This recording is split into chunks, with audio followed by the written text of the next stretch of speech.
करते हैं। क्वेश्चन बोल रहा है an electromagnetic wave of frequency 100 megahertz propagate through a medium of conductivity sigma is equal to 10 mho per metre. The ratio of maximum conduction current density to maximum displacement current density is. देखिए ये जो question है ये एक बहुत अच्छा question है। ठीक है, अगर आपने इसको पहले नहीं किया होगा तो डेफिनेटली वहां पर आपको थोड़ी सी प्रॉब्लम आ सकती है। आपसे पूछ क्या रहा है, आपसे एक रेशियो पूछ रहा है that is an current density in the case of conduction upon current density in the case of displacement current. अच्छा, कंडक्शन के लिए पहले हम बात करेंगे फिर डिस्प्लेसमेंट के लिए बात करेंगे। तो अगर हम कंडक्शन के लिए बात करें, कंडक्शन या कंडक्शन मीडियम के लिए, ठीक है, तो अगर हम कंडक्शन के लिए बात करेंगे तो हमारे पास फॉर्मूला क्या है? हमारे पास फॉर्मूला है current density in the case of conduction J C लिखा है इसलिए is equal to sigma into E. यहां तक तो आप पहुंच गए होंगे, लेकिन यहाँ पर आपको ई की इक्वेशन नहीं दी है। ठीक है, यहाँ पर बोल रहा है an electromagnetic wave of frequency बोल रहा है, और ये बोल रहा है उसका फ्रीक्वेंसी दी हुआ है और propagate through a medium. Okay, तो इस केस में आपको इक्वेशन बनानी पड़ेगी। दैट वैल्यू इज, जो आपने पहले लर्न कर रखी होगी, E is equal to E naught sine omega T minus के एक्स।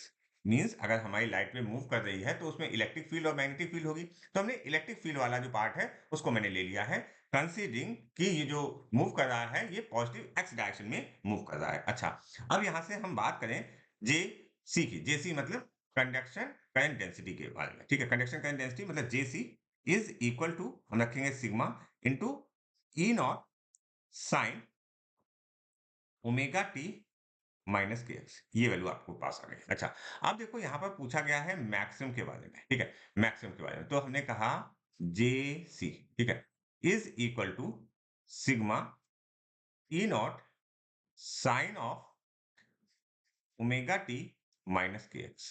ओके, अगर ये मैक्सिमम बोल रहा है तो मैक्सिमम के लिए हम क्या करेंगे, ये वैल्यू जो हो जाएगी साइन की वैल्यू वो क्या हो जाएगी, 1 हो जाएगी फॉर मैक्सिमा, फॉर मैक्स। अच्छा, मैक्स हो जाएगी तो हम जे सी की वैल्यू जो आएगी, current density in the case of conduction is equal to sigma into E not.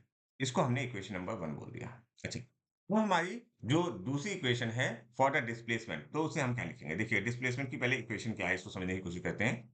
Current density in the case of displacement is equal to, क्या लिखेंगे, is equal to I of displacement upon, I of displacement upon क्या लिखेंगे, A. ठीक है, ये value आएगी। तो displacement J equal to I by होता है, उसी वाले कॉन्सेप्ट को हमने यहाँ पर यूज किया है। ये वाला फॉर्मूला हमको यूज करना है। अच्छा, इसमें आई डी की वैल्यू क्या होगी, मतलब डिस्प्लेसमेंट करंट की वैल्यू क्या होगी? तो डिस्प्लेसमेंट करंट की वैल्यू यहाँ पर हम लिखते हैं, displacement current is equal to silent naught D of phi e means change in flux of electric flux with respect to the time t। अच्छा, यहाँ पर हमने E की वैल्यू, अभी यहाँ पर ये वाला जो है E is equal to E naught sine omega T minus के एक्स, इसको हम लोग फिर से यूज करेंगे क्योंकि यही हमको वहां पर d E by D t देगा। ठीक है, तो अगर हम इसको लिखें, E is equal to E naught sine omega T minus के एक्स। अब इसको हम डिफरेंशिएट कर देते हैं with respect to the time t, तो हमने लिखा d E by D t is equal to, यहां पर हम लिखेंगे ई नॉट। ओके, साइन का डिफरेंशिएशन क्या होता है, कॉस होता है, cos of omega T minus के एक्स। अच्छा, ओमेगा टी माइनस के एक्स का फिर से डिफरेंशिएशन होगा तो आपके पास बन जाएगा ओमेगा।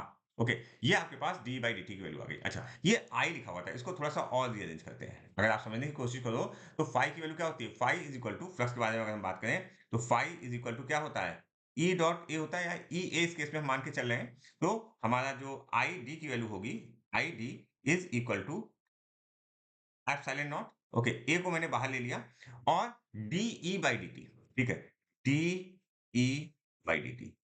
तो डी बाई डी टी की वैल्यू रख देते हैं जल्दी से, और डायरेक्टली हम वैल्यूज को रखना पसंद करते हैं। ठीक है, तो हमने लिखा J of T is equal to, ठीक है, आई डी की वैल्यू, आई डी की वैल्यू क्या होगा, आई डी की वैल्यू होगी एप्सिलॉन नॉट ए।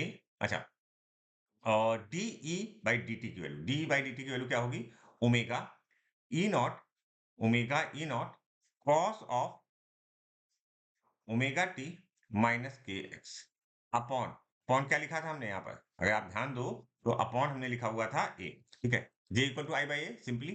तो ए से ये ए कैंसिल हो गया और अगेन फॉर मैक्सिमा, ठीक है? अगर हम मैक्सिमा के बारे में बात करें, ठीक है? ये वैल्यू क्या हो जाएगी?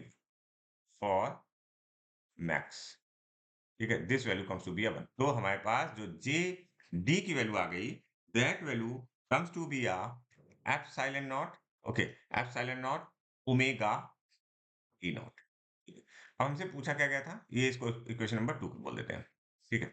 तो हमें इक्वेशन 1 बाई 2 करना है। इक्वेशन 1 बाई 2 करेंगे तो इक्वेशन 1 बाई इक्वेशन, अच्छा, यहाँ से देखो तो आपके पास जेसी, अगर आप देखो तो जेसी अपॉन जेडी लिखना है। तो JC upon DD, JC upon JD is equal to, वहां पर मेरी वैल्यू आई थी, एक मिनट देख लेते हैं, that is sigma E not, sigma E not, और यहाँ पर जो वैल्यू आई एप्सिलॉन नॉट ओमेगा इन। तो ये देखो ये और ये कैंसिल हो गया। अच्छा, यहाँ पर हमारे पास सिग्मा की वैल्यू दी हुई थी कंडक्टिविटी की, दैट इज 10, दैट इज 10। तो हमने लिखा 10, इसको लिखेंगे 10। अच्छा, एक और चीज यहाँ पर देखो, इसकी वैल्यू दी हुई है हमको, ठीक है? यहाँ से हम वैल्यू निकाल लेते हैं क्योंकि हमको पाई के टर्म में हम वैल्यू को अभी रखेंगे, देखते हैं क्या कुछ कैंसिल आउट होगा क्योंकि ओमेगा भी दिया हुआ है, ठीक है? तो यहाँ से हमने वैल्यू निकाली, that value is epsilon naught is equal to 1 upon 4 pi epsilon, sorry 4 pi, इसको इरेज करते हैं एक minute, 4 pi into 9 into 10 to power of 9, ये वैल्यू आपको वहां पर रखनी है। तो हमने यहाँ पर रखी, that value is 1 upon 4 pi, okay, multiplied by 9 into 10 to power of 9।